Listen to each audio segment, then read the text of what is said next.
Once upon a midnight, dreary, while I pondered weak and worry over many a quaint and curious volume of forgotten lore, while I nodded, nearly napping, suddenly there came a tapping, as of someone gently rapping at my chamber door. "'Tis some visitor," I muttered, tapping at my chamber door, "only this and nothing more." Ah, distinctly I remember it was in the bleak December, and each separate dying ember rots its ghost upon the floor. Eagerly I wished the morrow. Vainly I had sought to borrow from my book surcease of sorrow, sorrow for the loss of Lenore, for the rare and radiant maiden whom the angels name Lenore, nameless here forevermore. And the silken, sad, uncertain rustling of each purple curtain thrilled me, filled me with fantastic terrors never felt before, so that now, to still the beating of my heart, I stood repeating, "'Tis some visitor entreating entrance at my chamber door, some late visitor entreating entrance at my chamber door.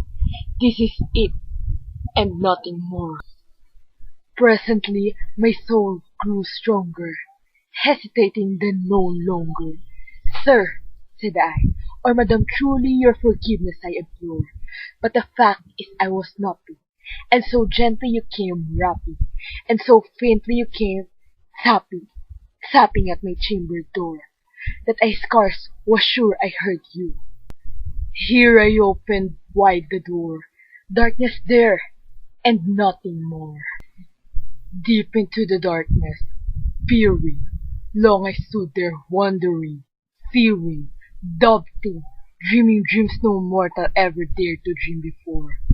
But the silence was unbroken, and the stillness gave no token, and the only word there spoken was the whispered word, "Lenore." This I whispered, and an echo murmured back the word, "Lenore." Merely this, and nothing more.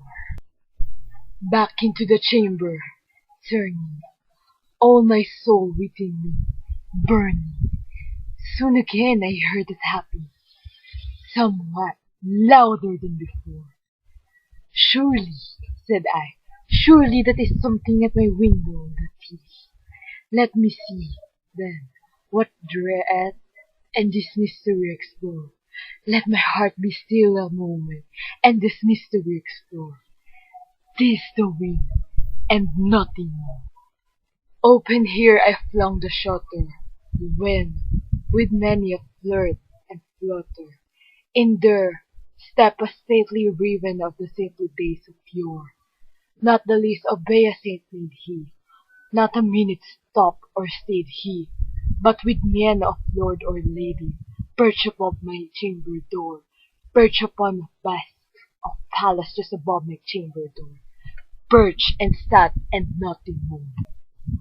Then this ebony bird beguiling my sad fancy into smiling, by the grave and stern decorum of the countenance it were, though they crests be shorn and shaven dull. I said, "Art sure no craven, ghastly grim and ancient raven, wandering from the nightly shore? Tell me what thy lordly name is on the night to tell one shone." Quoth the raven, "Nevermore." Much I marvel this ungainly fowl to hear discourse so plainly, though its answer little meaning, little relevancy bore. For we cannot help agreeing that no living human being ever yet has blessed with seeing bird above his chamber door, bird or beast upon the sculpture bust above his chamber door, with such name as Nevermore. But the raven, sitting lowly on the placid bust, spoke only that one word, as if his soul in that one word he did outpour. Nothing farther than he uttered, not a feather then he fluttered, till I scarcely more than muttered, "Other friends have flown before, on the morrow he will leave me, as my hopes have flown before." Then the bird said, "Nevermore." Startled at the stillness broken by reply so aptly spoken, "Doubtless," said I, "what it utters is its only stock and store, caught from some unhappy master, whom unmerciful disaster followed fast, and followed faster, till his songs one burden bore, till the dirges of his hope that melancholy burden bore, of nevermore." But the raven, still beguiling all my sad soul into smiling, straight I wheeled a cushioned seat in front of bird, and bus, and door. Then upon the velvet sinking, I betook myself to linking fancy unto fancy, thinking what this ominous bird of yore, what this grim, ungainly, gaunt, and ominous bird of yore meant in croaking nevermore. This I sat engaged in guessing, but no syllable expressing to the fold, whose fairy eyes now burned into my bosom's core. This and more I sat, divining, with my head at ease reclining, on the cushion's velvet lining that the lamplight gloated o'er, but whose velvet violet lining with the lamplight gloating o'er, she shall press, nevermore. Then methought the air grew denser, perfume from an unseen censer swung by seraphim, whose footfalls tinkled on the tufted floor. "Wretch," I cried, "thy God hath lent thee, by these angels he has sent thee respite, and repent he from thy memories of Lenore." Quaff, oh quaff this kind repent he, and forget this lost Lenore. Caught the raven, "Nevermore." "Prophet," said I, "thing of evil, prophet still, if bird or evil, whether tempest sent or whether tempest tossed thee here ashore, desolate yet all daunted, on this desert land enchanted, on this home by horror haunted, tell me truly, I implore, is there balm in Gilead? Tell me, I implored." Quoth the raven, "Nevermore."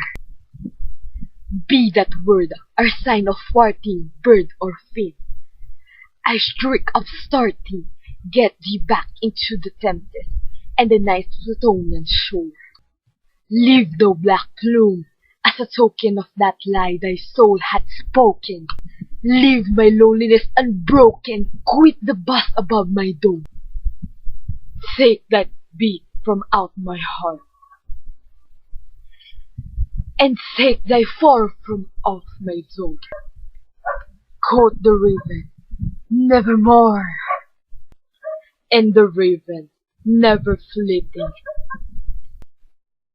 still is sitting on the pallid bust of Pallas, just above my chamber door.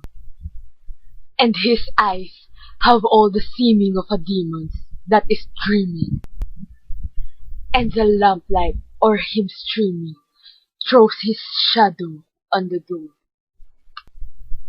And my soul, from out that shadow that lies floating on the floor, shall be lifted nevermore.